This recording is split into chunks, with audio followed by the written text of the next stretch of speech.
It is the morning of day one. I'm here at Standing Bear Hostel. It's September 7th, about 8 o'clock in the morning. I had a good night's sleep. I'm getting ready to have some breakfast here. I'm in the kitchen at the hostel, which is kind of an outdoor type shed with some kitchen equipment. But I'm getting ready to sit down and have my breakfast. Got a few ounces of smoked bacon, 2 delicious cheese sticks, which I really enjoy, and then trying a new protein bar, Quest bar, my Nature Valley, and some nuts, and some high C powdered drink mix. So that'll be enough fuel to get me started for the day. Then I'm going to head off on the trail, and not sure how far I'm going to go, but probably just 7.5 miles to the first shelter for a warm-up day. Um, Beautiful day. It's should be a really nice clear day. Temperatures in the kind of mid 70s, so it should be a real nice hike.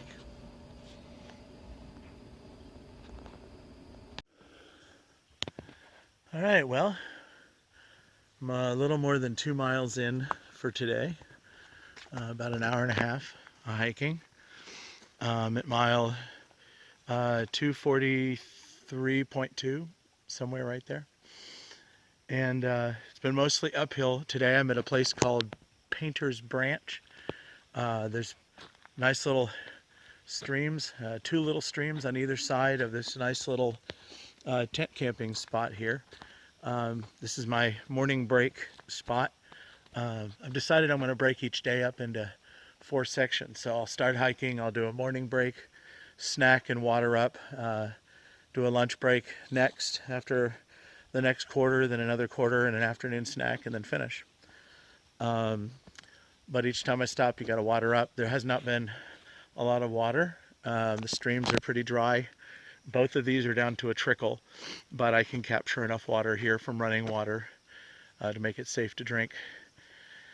So I'm going to stop here and have a snack break and drink a whole lot of water, and then this is kind of at a little plateau, and then there's a big push up. I started at about 1,700 feet, and I'm up to 2,860 now in those couple of miles. So that's not a bad elevation change. That's about 500 feet per mile, which is a pretty comfortable uphill. But for the first day back on the trail, this is a good warm-up today, doing this 700. No, that would be very cool. Doing this 7-mile hike to the first shelter. So completed the first quarter of today's goal. Beautiful spot too. No views yet. Everything's way too green. No leaves are changing yet. It's September 7th today. So too early and a little bit warm, but a beautiful clear day. All right, I'm at the top of Snowbird Mountain,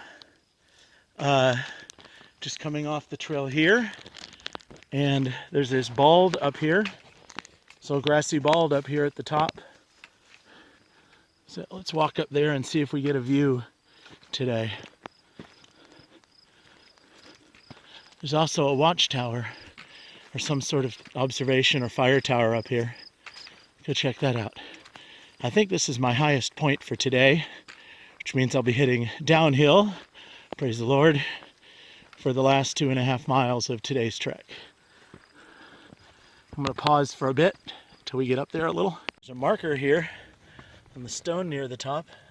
GS, what is that, a geodetic survey, National Geodetic Survey marker. And almost up to the top of this grassy bald. Ooh, rather modern weather station over there. Would not want to be up here in a lightning storm. It's rather warm today. There's a very gentle blue kind of breeze blowing, which adds a little coolness to the air. It might be up to about 80. Sun's awfully direct. We spin around a bit. You don't have much of a view. Behind there, the mountains back there, the ones I hiked on over, those are the Smoky Mountains. hike down into that valley. That's where I stopped on my last trip, and that's where I began this morning at Standing Bear Hostel. And this grassy bald here goes on for a while, and then I'll start to make my descent down to tonight's shelter for a couple of miles. Let's see what's coming up. Here's the tower. I'm sure it's a weather gathering data tower also. It says that the facility is used in FAA air traffic control. So not to mess with it, because it could cause loss of life. If it was pouring rain, I'm sure I'd go in there for a while, but it's not. And there's a little sign here, which is U.S. government property, no trespassing. Well, very lucky for me, I am the U.S. government. So are you. So I guess I could go in it if I had to in an emergency, but I'll be a good little boy and not go in inside their little fence. Gotta love the security for something so important, eh? Probably spent $2 million to put this in, and then put up a $600 fence to keep it safe. Anyway, but enough of that. I'm just gonna walk all the way around it. Quite a view from this side over here.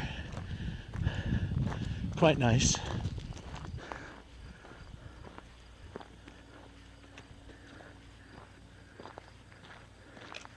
Just lovely. Looks like some rain coming from that direction, maybe over the Smokies. Those are the Smoky Mountains there. Man, from here you can really tell that that's the big Smoky Mountain ridge. Probably, let me see,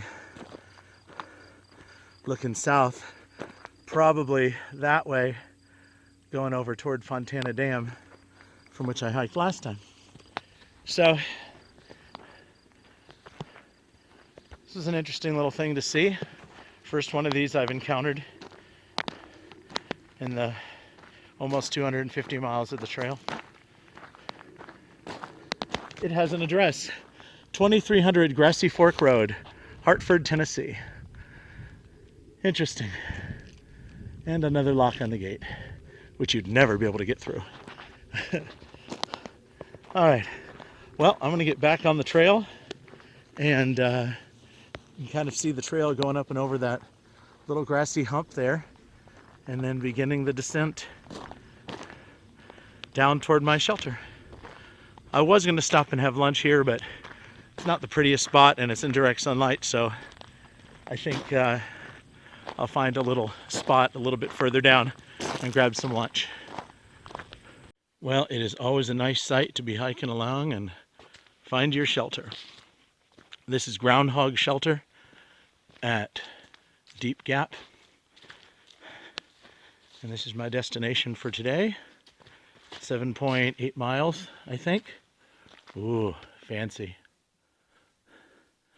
So I'm gonna stay here for a little bit. Don't know if I'm gonna spend the night here or if I'm just going to take a break and hike on a little. Not quite sure yet.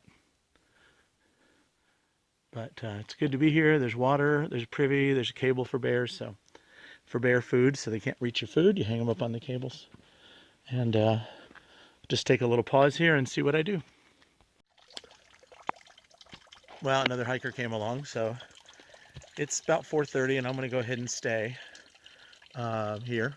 So the first order when you get to camp is, for me anyway, is to always get all your water filled up. Get your water for the morning, get your water for tonight, drink all the water you have left, even if you're not thirsty, and fill everything up to the max. I had to walk down a side trail about a quarter of a mile to get to the water source. I'll show it to you. There's not much. Everything has been very, very dry. It's really this very little creek.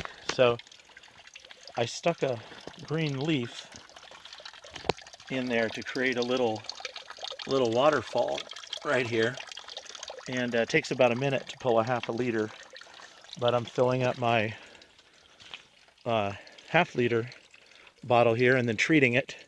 You got to give it 5 minutes for the chemicals to work, and then adding it to my big water bladder here that I carry, So I'm going to go ahead and drink up that last liter of water that I have and then fill the whole system up. It's going to take a little while.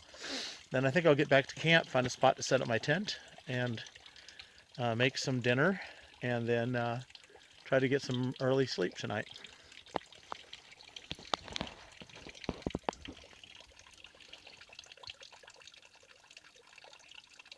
Okay, I'm still at the watering source. Not sure if you're going to be able to see this or not. There are little brown, like, crayfish living in here. Down in, let's see if I can see one. I'm not crazy. I saw a couple small ones and then a great big one. Let's see if I can turn the water off for a minute. Oh, where'd he go? Oh, okay, I'm not nuts. Well, that's debatable, but I'm not seeing him. Let me try again. Okay, still trying to capture this on video. Let me turn the water off. There you can see a little teeny one. See him right there, little crayfish? But there's a big one that's 5 times that in there somewhere. He's just camera shy.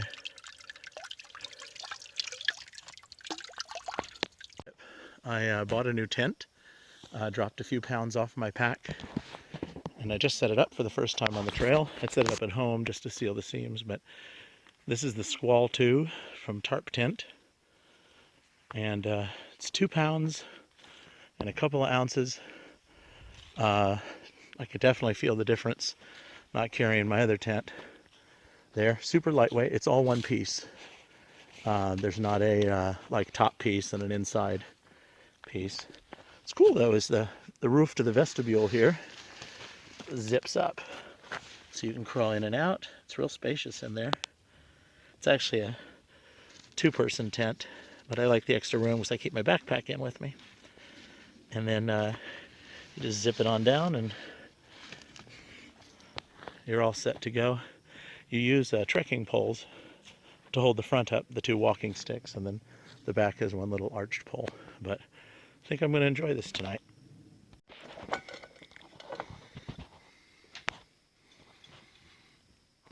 All right, a little mac and cheese with some tuna pack in there. Well, that was a delicious dinner. Met some nice people here on the trail, talked for a while. And now I'm inside my tent for the first night, trying this new tent out. I like it. Give you a little tour. Here is the front door. Zippered screen. It's got a little vestibule out there so you can keep your shoes and stuff out.